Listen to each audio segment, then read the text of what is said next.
আসসালামু আলাইকুম। Topological and functional অ্যানালাইসিসের আরও একটি ভিডিওতে স্বাগতম। আজকে আমরা শিখব চ্যাপ্টার 6 বানাক স্পেসের বা বানাক জগতের পার্ট 1। এর আগের ভিডিওতে আমরা বেসিকগুলো শিখেছি। আজকে শিখব পার্ট 1, যেখানে আমরা থিওরাম 1 করব। আমরা বই ফলো করতেছি গণিত চর্চার বইটা, এবং ম্যাথ যদি সেম না হয় কোশ্চেন প্যাটার্ন মানে কোশ্চেন কোথায় করতেছে সেটা এই বই থেকে দেখে করতেছে আর কি। যদি এম একটি বানাক জগৎ, এন এর একটি বন্ধ রৈখিক উপজগৎ হয়, বদ্ধ হবে, বন্ধ না, কি হবে এটা, বদ্ধ হবে। হ্যাঁ, বন্ধ আর বদ্ধ তো একই বলা যায়, সমস্যা নেই, কাটাকাটি করে লাভ নেই, দরকার নেই, আপনারা বুঝেন। দেখেন, রৈখিক উপজগৎ হয় এবং একটি বিভাজন জগৎ n বাই m এর কোসেট x প্লাস m এর norm x plus m equals to infimum of norm x plus m m belongs to কি m দ্বারা সংজ্ঞায়িত হয়। তবে প্রমাণ করো যে n বাই m একটি স্বভাবী রৈখিক জগৎ, যেটা কি 14, 16, 18 এবং 21 সালে। এটি খুবই একটা ইম্পর্টেন্ট ম্যাথ, কারণ এটা 14, 16, 18, 21 সালে এসেছে, তো এইবার আসার খুবই একটা চান্স আছে। তো এখন আপনারা কোশ্চেন তো পড়লাম, এখন কোশ্চেন থেকে বুঝলেন কি, সেটা তো একটা খুবই বিষয়, একটা বুঝার জিনিস।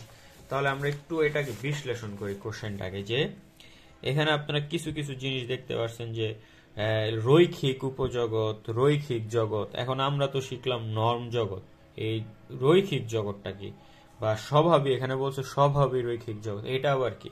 তাহলে আপনারা একটু দেখেন, এই নর্মড ভেক্টর স্বভাবী,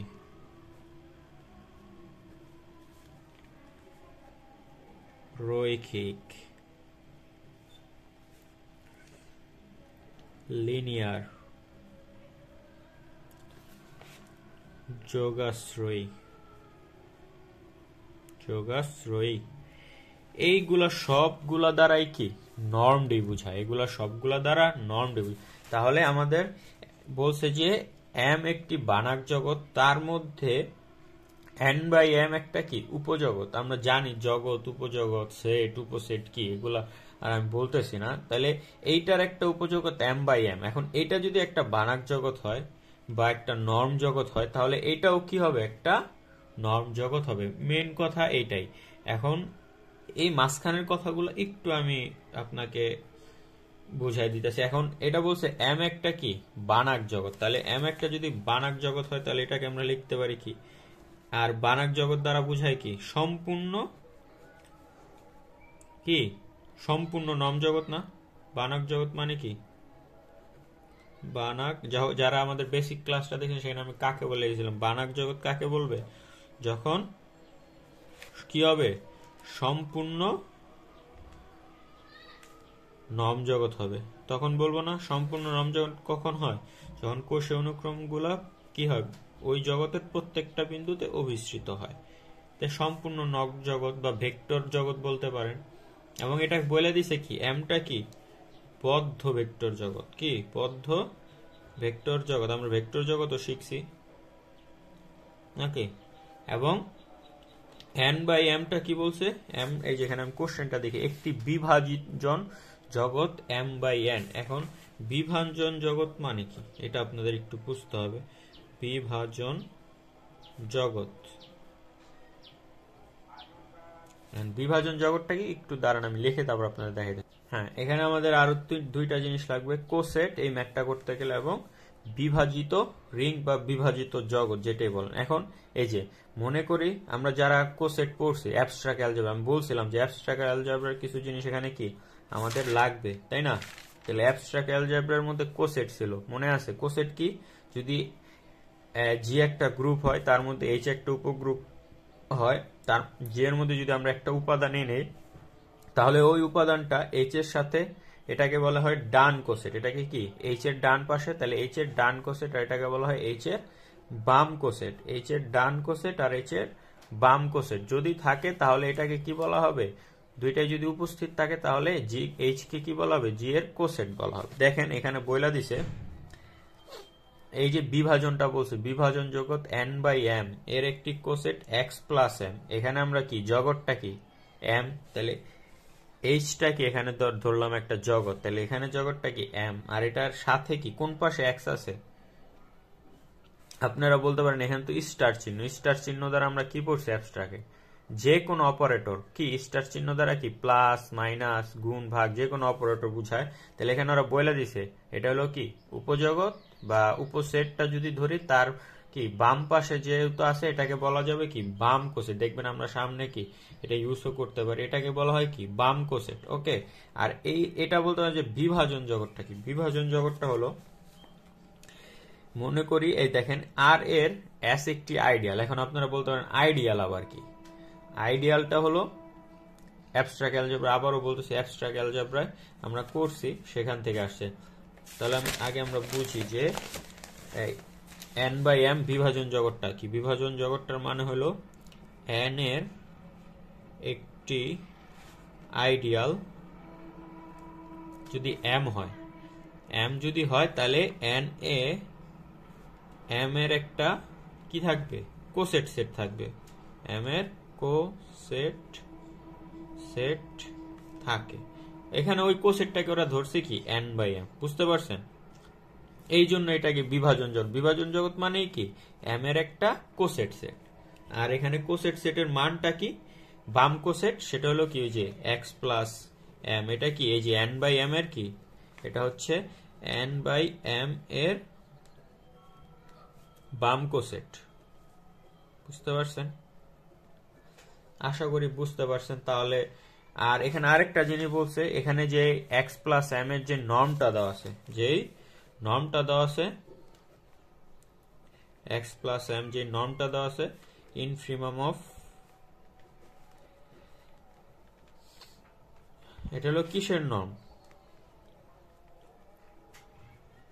এই যে এক্স প্লাস এমটা কি এন বাই এম এর নর্ম, আবার এন বাই এম এর নর্মটা হলে কি এম এরও নর্ম, আর এম এর নর্ম হলে কি হবে এন এরও নর্ম হবে, কারণ কি এন এমটা কি একটা বানেক জগৎ এবং এন এর একটি বদ্ধ রৈখিক উপজগৎ, মানে কি এমটা এন এর একটা উপজগৎ। তাহলে আমরা সাবসেট বা উপসেট শিখছিলাম যে কোনো একটা যদি ইউনিভার্সাল সেট হয় তার মধ্যে কি এ থাকে বি থাকে, তাহলে এখন যদি বি এর উপসেট হয় তাহলে এ এবং কিসের উপসেট হয়, এ যদি ইউনিভার্সাল সেটের উপসেট হয় যেভাবে লেখা যায় এ হলো ধরলাম বি এর উপসেট আর ইউনিভার্সালের উপসেট, তাহলে বিটা মাঝখান থেকে কি বাদ দিয়ে লেখা যায় কি এটা না, তাহলে এর দ্বারা কি বোঝায়, তাহলে এক্স এম যদি কি হয় নর্ম হয় এম এর, তাহলে অবশ্যই কি এক্স এম এন এরও নর্ম হবে, এটা আমাদের সামনে কাজে লাগবে। এখন আমাদের প্রমাণ করতে হবে কি, প্রমাণ করতে হবে হলো এন বাই এম একটি কি নর্ম জগৎ, এন বাই এমটা কি একটি নর্ম জগৎ। আমার একটু আমি হিজিবিজি করে লেখাইতেছি, হয়তো আপনারা এটা জাস্ট আপনাদের বুঝানোর জন্য, কারণ এটা ম্যাথ না, এটা কি নয় ম্যাথ না, আমি জাস্ট আপনাদের দেখাইতেছি যে আপনারা বুঝেন। এখন নর্ম জগৎ কিভাবে প্রকাশ করা লাগে, এই যে আমরা এখানে শর্ত শিখছি, নর্ম জগৎ হওয়ার জন্য কি এই চারটা শর্ত কি করতে হবে মানতে হবে, তাহলে আমরা এটাই এখন প্রমাণ করব যে এই চারটা শর্ত এন বাই এম মানে কিনা। তাই চলেন ম্যাথটা আমরা শুরু করি, আমি এটা করে নিয়ে আসছি আপনাদের দেখাবো, এখন আপনাদের বুঝাই দেব যে কিভাবে হয়েছে ম্যাথটা। ওকে, দেওয়া আছে এন একটি বানাক জগৎ, দেখেন এখানে কোশ্চেনটা দেখে অনেক সময় আমাদের একটু ভুল ধারণা হয়, যদি এম একটি বানাক জগৎ এন এর, এখন আপনার বলতে এমটা কি তাহলে বানাক জগৎ না, এখানে একটা কমা দেওয়া দরকার ছিল, যে যদি এম একটি বানাক জগৎ এন এর, মানে এমটা বিলং করে কোন জগতে এন এ বানাক জগতে বিলং করে, বুঝতে পারছেন, তাহলে সেটাই লিখছি। দেওয়া আছে একটু কাটাকাটির জন্য সরি, আমি দেওয়া আছে এন বানাক জগৎ এবং তার একটি বদ্ধ ভেক্টর উপজগৎ এম, সেটা এই যে কোশ্চেন থেকে আমি জাস্ট লিখতেছি। এখন বিভাজন জগৎ এন বাই এম এর সংজ্ঞায়িত নর্ম কি, এই যে এটা দ্বারা নর্ম চিহ্ন বোঝায়, নর্মটা কি বলেই দিছে, নর্মটা কি এক্স প্লাস এম, এই যেটা ইনফিনিমাম অফ কোশ্চেন থেকে লিখছি, একটু জায়গা কম ছিল জন্য এটা। এখন আমরা ধরে নিতেছি এন বাই এম নিম্নরূপে সংজ্ঞায়িত করা যায়, এন বাই এমটাকে কি নিম্নরূপে সংজ্ঞায়িত করা যায়, কারণ কি এটা একটা নর্ম জগৎ, আমরা নর্ম জগৎ কিভাবে লিখতে পারি যে n by m equals to x plus m, এই যে n বাই m এর মান তো বলে দিছে x প্লাস m, যেখানে x টা কি বিলং করে কি n জগতে, x টা কোথায় বিলং করে n জগতে বিলং করে। তাহলে x দ্বারা নির্ণীত n এ এমন এর বাম কোসেট নিম্নরূপে সংজ্ঞায়িত। এর দ্বারা আপনি কি বুঝতে পারেন, এই যে একটু আগে আমি যেটা দেখাইছিলাম, এই x প্লাস m টাকে আসলে কি বাম কোসেট, কারণ এটা যদি আমি উপজগৎ ধরি, এটার বাম পাশে যদি একটা উপাদান থাকে সেটাকে আমরা কি বাম কোসেট বলি। সেখান থেকে এটা লিখতেছে যে x নির্ণীত n এ m এর বাম কোসেট নিম্নরূপে সংজ্ঞায়িত, মানে বাম কোসেটটাকে নিম্ন লেখা যায় x প্লাস m, লেখা যায় কি x প্লাস m, যেখানে কি m টা কি এই যে m টা, এই m ছোট হাতের m, কিন্তু এটা আবার ভাইবেন না যে ভুলে ছোট হাতের m, এখানে হবে ছোট হাতের m। আমি একটা উল্লেখ করছি যে এই m টা কোথায় বিলং করে m এ, এবং x টা কোথায় n এ তো বিলং করে, আমরা আগেই লিখে দিয়েছি, এই জন্য আর এখানে লিখি নেই। আপনারা একটু তুলে নেন। ওকে, তাহলে পরের পেজে চলে যাই। এখন আমাদের প্রমাণ করতে হবে কি, এই যে আমরা প্রমাণ করব n বাই m একটি নর্মড জগৎ। ওকে, তাহলে n বাই m একটি নর্ম জগৎ। তাহলে প্রথমে আমাদের কি প্রমাণ করতে হবে, আমরা যদি মনে করে দেখেন, আপনারা পৃষ্ঠা উল্টায় নেবেন, আমি যে বেসিক গুলা লিখছি ওগুলো যদি খাতায় লিখে রাখেন, পৃষ্ঠা উল্টায় ওই পেজে নিয়ে নেবেন যে নর্ম জগৎ হলে প্রথম শর্ত কি, প্রথম শর্ত হলো নর্ম যে ফাংশনটা সেটা 0 থেকে বড় হতে হবে। এখন যেহেতু x প্লাস m অঋণাত্মক বাস্তব সংখ্যা, অঋণাত্মক একটা কি বাস্তব সংখ্যা, এবং কি x plus m m belongs two সেটটি নিম্নে সীমাবদ্ধ, আপনি এটা হ্যাঁ, এখানে আপনারা চাইলে একটু এটা লিখতে পারেন, এই অঋণাত্মক বাস্তব সংখ্যা দ্বারা কি বুঝাইছে, এ দ্বারা কি বুঝাইছে আমি এখানে কি একটু লিখে দিলে ভালো হতো। এটা আপনারা আগে একটু লিখে নেবেন যে হ্যাঁ, এটা কিভাবে লিখলে ভালো হবে বলুন তো।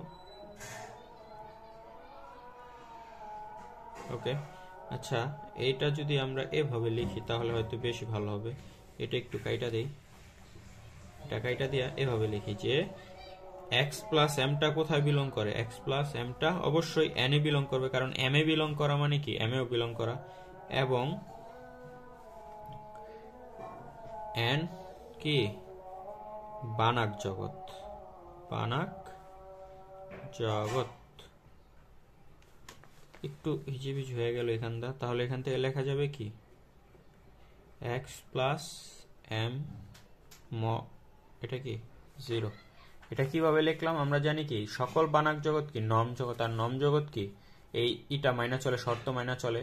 তাহলে এর উপাদান যদি নর্ম বের করে, একটা উপাদান যদি xm n এর উপাদান হয়, সরি আমি একটু কাটাকাটি এর দিকটা করতে হইলো আমাকে, যাতে আপনারা ভালো মতো বুঝেন, আমার চেষ্টাই কি আপনাদের ভালো মতো বুঝানো।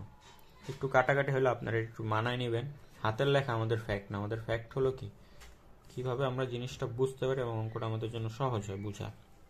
তাহলে x প্লাস m যদি n এর একটা উপাদান হয়, এবং n আমরা জানি বানাক জগৎ, আর বানাক জগৎ কি সম্পূর্ণ নর্ম জগৎ, আর সম্পূর্ণ নর্ম জগৎ কি একটা নর্ম জগৎ, আর নর্ম জগৎ কি হয় এই শর্তটা মেনে চলে, তাহলে আমরা এটা লিখতে পারি। এখন এই যে জিনিসটা লিখছি এটা তো আমরা এখানে আগে লিখে আসছি, দেওয়া আছে থেকে যে x প্লাস m এটা কি একটা কি বদ্ধ, সীমাবদ্ধ নাকি, তাহলে সেখান থেকে লিখছি যে x প্লাস m সেটটি নিম্নে সীমাবদ্ধ, আর সীমাবদ্ধ হলে কি এই যে ইনফিমামের, তাহলে লেখা যায় কি infimum of norm x plus m যেখানে m এ বিলং করে বিদ্যমান এবং অঋণাত্মক, এটা কি করা যায় লেখা যায়, এই যে এটার থেকে কি এটা লেখা যায়।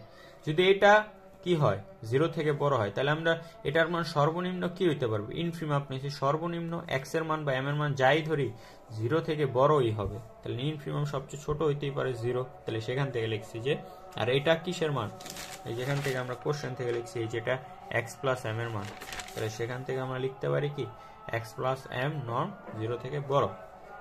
দ্বিতীয় কি ছিল মনে করে দেখেন, norm of x equals to 0 বা x ইকুয়ালস টু 0, এটাই আমরা এখানে প্রমাণ করব যে ধরি আইজান দিতেছে, তাই আমি একটু আইজানটার পরে আসতেছি আপনাদের সাথে। তাহলে আইজানটা শেষ হলো, তারপর আসলাম। দেখেন যে এখন আমাদের কি প্রমাণ করতে হবে, যদি আমাদের মনে থাকে আপনাদের আমি দেখাই এখানে, এই যে এখানে দেখেন norm of x equals to 0, যেখানে x ইকুয়ালস টু 0 মানে এটা 0 হলে এটাও 0 হবে, এটা 0 হলে এটাও 0 হবে, এটাই তো। তাহলে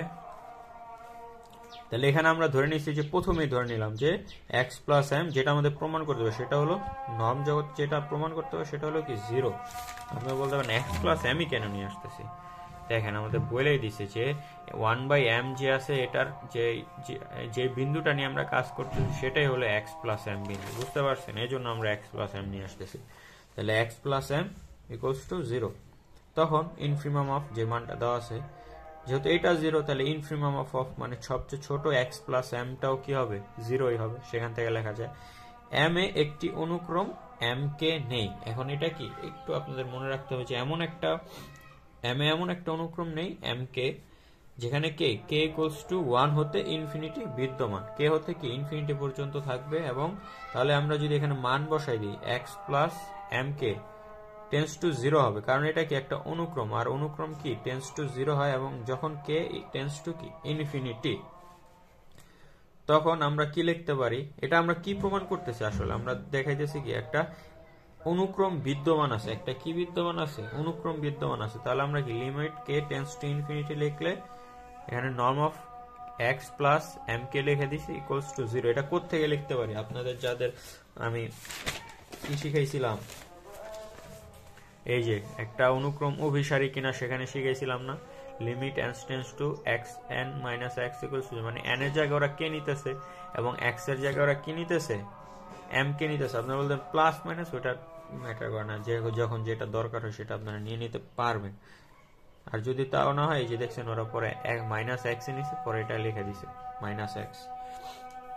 এই যে ওরা এই যে এটা বের করে নিয়ে আসছে, এটা কি এক্স এন ছিল না এখানে, তাহলে এখানে ওরা এম কে নিয়ে আসছে, বুঝতে পারছেন?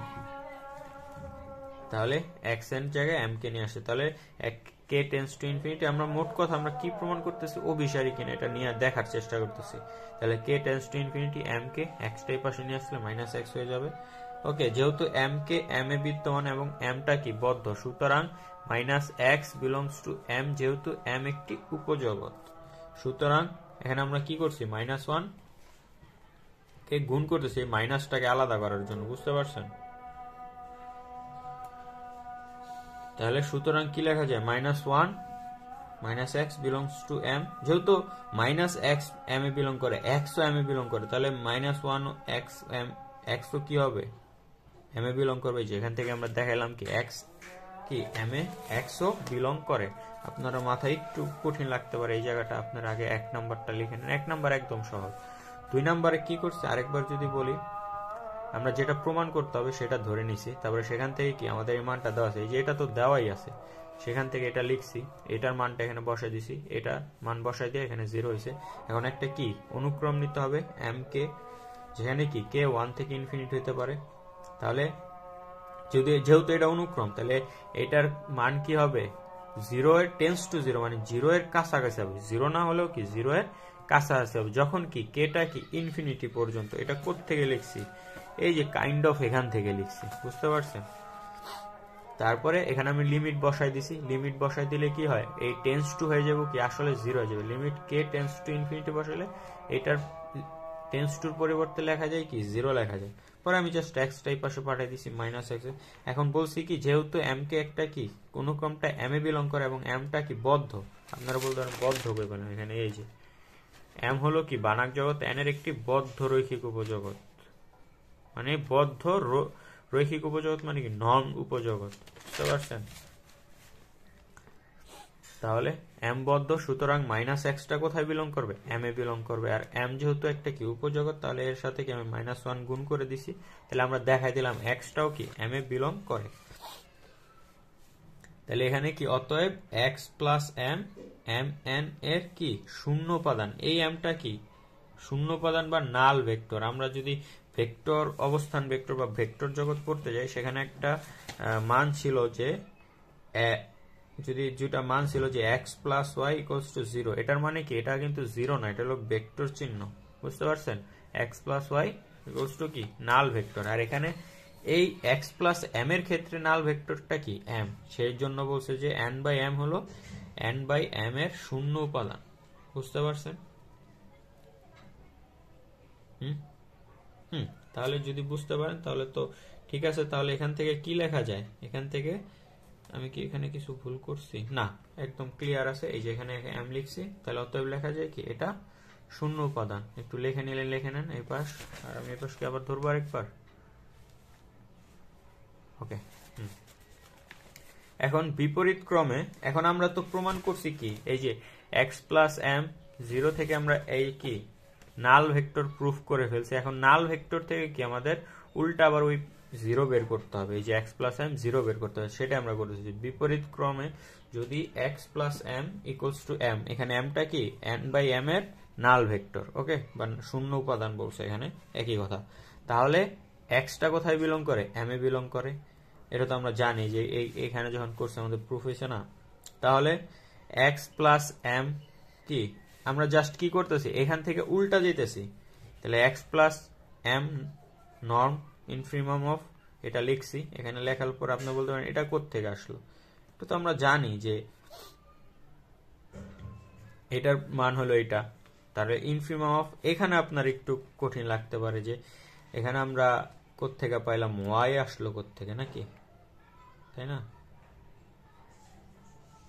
হ্যাঁ, ওয়াই, এটা জাস্ট ধরে নিছে যে এমন একটা মান দিয়ে, এখানে এই যে আমি লেখাও দিছি যে এক্স প্লাস এম কে আমরা ওয়াই ধরে নিছি। যে দুইটা সংখ্যা একটু বহুত ক্যালকুলেশন করার জন্য একটু কষ্ট হয়, এই জন্য আমরা কি এক্স প্লাস এম কে ওয়াই ধরে নিছি। এই যে এখানে লেখাও দিছি যে y equals to m plus x বা এক্স প্লাস এম, যেটাই লিখি বিলংস টু এম। তো আমি এখানে এম প্লাস এক্স কেন লিখছি, ঠিক আছে, এক্স প্লাস এম, হ্যাঁ ওকে। তাহলে এখানে x plus m belongs to m, তাহলে এখান থেকে কি লেখা যায়, জিরো লেখা যায়। এটা কিভাবে লিখলাম, এই যে এখান থেকে, তো এটা জিরো হইলেই তো আমরা কি বের করতে পারছিলাম, এটাই যেখানে আমি লেখাও দিছি এম একটি উপজগৎ, কাজেই কি এক্স আর এম, যে এই যে এক্স আর এমটা কি এম এ বিলং করবে, আর তাহলে কি এক্স প্লাস এমটাও কি এম এ বিলং করবে, আর জিরোটাও কি কিসে বিলং করবে, এম এ বিলং করবে। এই যে এখানে আমি লিখে দিছি যে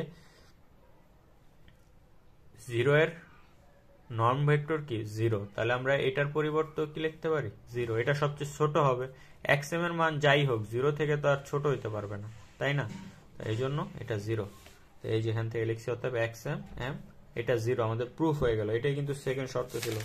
সেকেন্ড শর্ত আমি কোথায় জানি লিখে দেখাইছি, এই যে জিরো, প্রমাণ হয়ে গেছে। এখন তিন নাম্বারটা কি আছে, তিন নাম্বার এখানে কি প্রমাণ করতে হবে, যে একটা স্কেলার নিয়ে আসতে হবে, স্কেলার নিয়ে আসে এটা দেখাইতে হবে, যে আলাদা করে দেখাইতে হবে। এই তো দেখেন সহজ, এটা একদম। মনে করি ডি যে কোনো স্কেলার, এখানে ওরা ডি নিয়ে আসতেছে, কেন ডি না, সরি, এখানে আমরা নিয়ে আসবো কি ল্যামডা, ওকে। মাঝে মাঝে ভুল হয়, অনেক একটু কমপ্লেক্স ম্যাথ তো, হবে কি ল্যামডা, হ্যাঁ। তাহলে আমরা কি একটা ল্যামডা যে কোনো স্কেলার নিয়ে আসছি, যেখানে কি এক্স প্লাস এম তো এন বাই এম এ বিলং করে, এটা আমরা জানি। এখন যেটা আমাদের প্রুফ করতে হবে আমরা সেটাই যোগ করে দিতেছি। এই ল্যামডাটা কি এই এক্স প্লাস এম এর নর্মে ঢুকাই দিলাম, তাহলে এই ল্যামডাটাকে এক্স প্লাস এম এর নর্মে ঢুকাই দিলাম। তাহলে আমাদের যে মানটা দেওয়া ছিল যে এক্স প্লাস এম এর নর্ম মান হলো ইনফিনিমাম অফ, অর্থাৎ সেখানেও আমাদের ঢুকাই দিতে হবে। তাহলে আমি সেখানে ঢুকাই দিছি, ঢুকাই দেওয়ার পরে এম বিলংস টু, আপনারা কি ইনফিনিমাম এটা নিয়ে কনফিউশন হইতেছেন বারবার, কোশ্চেনটা মনে রাখবেন, কোশ্চেন বারবার দেখবেন। এই যে এটার মানেই তো এটা, তাহলে এটার সাথে যদি আমি ল্যামডা ঢুকাই দিই, এখানেও তো একটা ল্যামডা চলে আসবে না, সেটাই করছি, ল্যামডাটা এটার ভিতরে নিয়ে আসছি। তাহলে এখন এটা, তাহলে এখন এটা দুইটাকে কি করা যায় আলাদা। এখন আপনারা বলতে পারেন যে এখানে নর্ম ছিল আলাদা করছেন, ঠিক আছে আলাদা করছেন, তাহলে এটার সাথে নর্ম নাই কেন? দেখেন কোন স্কেলার রাশিকে নর্ম করলে কি শুধু মডুলাস অফ ল্যামডাই পাওয়া যায়, বুঝতে পারছেন, সেটা লেখা যায়। তাহলে infimum of modulus lambda norm of x plus M, এটা লিখছি। তো এখন এটাকে পুরাটা, এটা যেহেতু একটা স্কেলার রাশি, এটাকে আমরা কি করতে পারি পুরোপুরি বের করে দিতে পারি, সেটাই আমরা করছি, পুরোপুরি বের করে দিছি। তাহলে লেখা যায় ইনফিনিমাম অফ এত এত, আর এটার মানে হলো কি এক্স প্লাস এম। তাহলে দেখেন এইটা আলাদা একসাথে থেকে আলাদা প্রুফ হয়ে গেছে, এই যে এটাই আমাদের প্রুফ করতে হতো নর্ম। তাহলে আমাদের তিন নাম্বারও কি হলো প্রুফ হয়ে গেল। আপনারা যদি বিপরীত কর্মটা লিখে নিতে চান, ওকে ওকে, তিন নাম্বারও শেষ। এখন আমরা করবো চার নাম্বার। চার নাম্বারটা একটু বড়, কিন্তু এই ম্যাথটা একটু বড়, কিন্তু খুবই ইম্পর্টেন্ট একটা ম্যাথ। হ্যাঁ, এখন আমাদের প্রমাণ করতে হবে কি, এই যে ত্রিভুজের কোথায় গেল, তো ত্রিভুজের অসমতা প্রমাণ করতে হবে। মানে যদি আমি এক্স প্লাস ওয়াই নিই, তাহলে আলাদা আলাদা ভাবে করলে কি এটা এটার থেকে ছোট হবে, তাহলে আমাদের এখানে কি এক্স প্লাস ওয়াই যায় কি এক্স প্লাস এমটা দেখাতে হবে, তাহলে আমরা কি দুইটা নিতে হবে, তাহলে কি এক্স এবং ওয়াই দুইটা উপাদান আলাদা আলাদা, সেখান থেকে আমরা নিয়ে নিছি দুইটা উপাদান, এই যে এক্স দুইটা উপাদান নিছি এই নর্ম জগতে। আপনারা বলতে পারেন তো এখানে এক্স প্লাস হয়ে আছে, তাহলে আমরা এখানে এক্স প্লাস এম কেন নিতেছি, শুধু এক্স প্লাস এম নিতেছি না কেন, এটা তো একটা উপাদান, এটা কি এই হিসাবে এখানে যেমন এক্স এখানে আছে কি, তাহলে এক্স প্লাস, এটা আসলে কেমন দেখতে আমি আপনাকে দেখাই। এই যে এখানে যদি আমি লিখে দিই, তাহলে এখানে আসলে কি এগুলা কিন্তু এই এক্স মানে হলো এক্স প্লাস এম, আর ওয়াই মানে হলো কি ওয়াই প্লাস এম। এবার বুঝতে পারছেন? লাগবে না, দেখাই দিলাম। তো ধরছি এক্স প্লাস এম এবং ওয়াই প্লাস এম বিলং করে কি এন বাই এম। এখন এই যে এটার মধ্যে দেখি যে norm of x plus y, তাহলে আমি সেটাই লিখছি, norm of x plus m y plus m ছোট। ওকে, এখন কোসেটের যোগের সঙ্গে, এটা একটা সংজ্ঞা আছে, কোসেট যোগের সঙ্গে আমরা কি করতে পারবো, কমন নিতে পারবো, যেহেতু একই রকম কমন নিয়ে ওই দুটাকে আলাদা করে এটা কমন নিয়ে লিখতে পারি। এখন তাহলে এটা দেখেন, এটা যদি আমি ওই ইনফিমাম অফ ইসের মধ্যে বসাই দিই, তো ওই এই মানটা যদি ইনফিমাম অফ এটা বের করি, তাহলে infimum of x plus y, ওই যে ল্যামডা, তখন ল্যামডা অ্যাড করছিলাম, এখন এক্স প্লাস ওয়াই অ্যাড করতেছি এম এর সাথে, তাহলে m norm m belongs to কি এম, তাহলে এখানে কি দেখবেন এটাকে কি করা যাবে, আলাদা করা যাবে। ইনফিমাম অফ কি এক্স প্লাস, এই এমটাকে আবার কি করতেছি, এমটাকেও কি দুই ভাগ করতেছি, এম ওয়ান নিতেছি এবং ফোকাস হয় না কেন, হ্যাঁ এম ওয়ান নিতেছি এবং এম টু নিতেছি, বুঝতে পারছেন? এই জন্য আমি লিখে দিচ্ছি এম ওয়ানও এম এ বিলং করে, এম টু কি এম এ বিলং করে। তারপরে কি এখন আমি এক্স এর সাথে একটা এম ওয়ান লিখবো, ওয়াই এর সাথে একটা এম লিখবো, তাহলে এক্স এর সাথে এম ওয়ান লিখছি, ওয়াই এর সাথে এম টু লিখছি, যেখানে এই দুইটা বিলং করে লিখে দিছি। এখন আমরা সূত্র করছিলাম, মনে আছে কিনা আপনাদের জানি না, সূত্রটা কি ছিল, যে যদি লিখে দিই যে হ্যাঁ এক্স, এটা করলে কি হয়, এখন এটাকে যদি আলাদা করে দিই এক্স প্লাস ওয়াই, এটা যদি কি করি এক্স প্লাস ওয়াই যদি আলাদা করে দিই, তাহলে ছোট হবে কি এক্স প্লাস ওয়াই থেকে, এখানে ওয়াইটা লিখতে, হ্যাঁ যদি আলাদা করে দিই এভাবে ছোট হবে। তো আমি সেটাই করছি, যে এখানে দেখেন একসাথে আছে দুইটা, x plus m one plus y plus, এখন যদি দুইটা আলাদা আলাদা করে দিই তাহলে কি হবে, এই লাইনটা এই লাইনের থেকে কি হবে, ছোট হবে। সেটাই লিখছি, এই যে লেস দেন সমান সমান কি, দেখেন এখানে এটা আবার কেন দিছি, হ্যাঁ লেস দেন ইনফিমাম অফ আলাদা করে দিছি, দেখেন norm of x plus m one norm of y plus m two, দুইটা আলাদা হয়ে গেছে, এম ওয়ান এম টু কি এম এ বিলং করে। এখন তাহলে এই লাইন আর এই লাইন তো ছোট বড় না, তাহলে আমি এখানে কি আবার দিব লেস দেন আর ইকুয়াল, না এখানে ডাইরেক্ট সমান সমান হবে, এর মানে কি এই লাইন আর এই লাইন সমান, কিন্তু এই লাইন আর এই লাইন সমান নয়। তাহলে এখন এটাকে লেখা যায় কি, ওয়েট না ঠিকই তো আছে, আমি তো উপরের জিনিসটা নিয়ে আসছি এখানে, সরি মাঝে মাঝে এত বড় ম্যাথ সব গোলায় ফেলতেছি আমি, যাই হোক।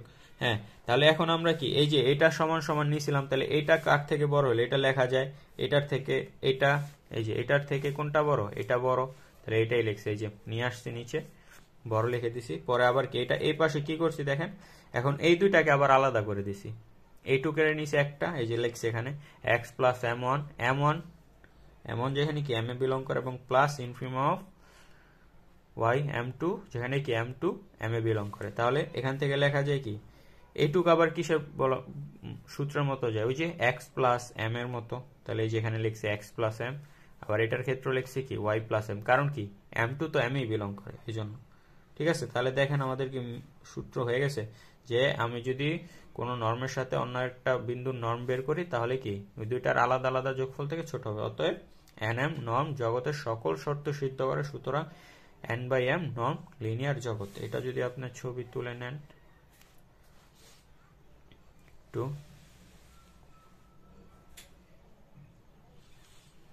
এই ম্যাথটা অনেক বড় একটা ম্যাথ, অনেক কিছু শিখতে, কিন্তু এটা শিখলে আপনাদের মোটামুটি মেন অঙ্কর মধ্যে এটা একটা আছে, আরো দু একটা আছে, সেগুলো আপনি পারবেন, সমস্যা নাই।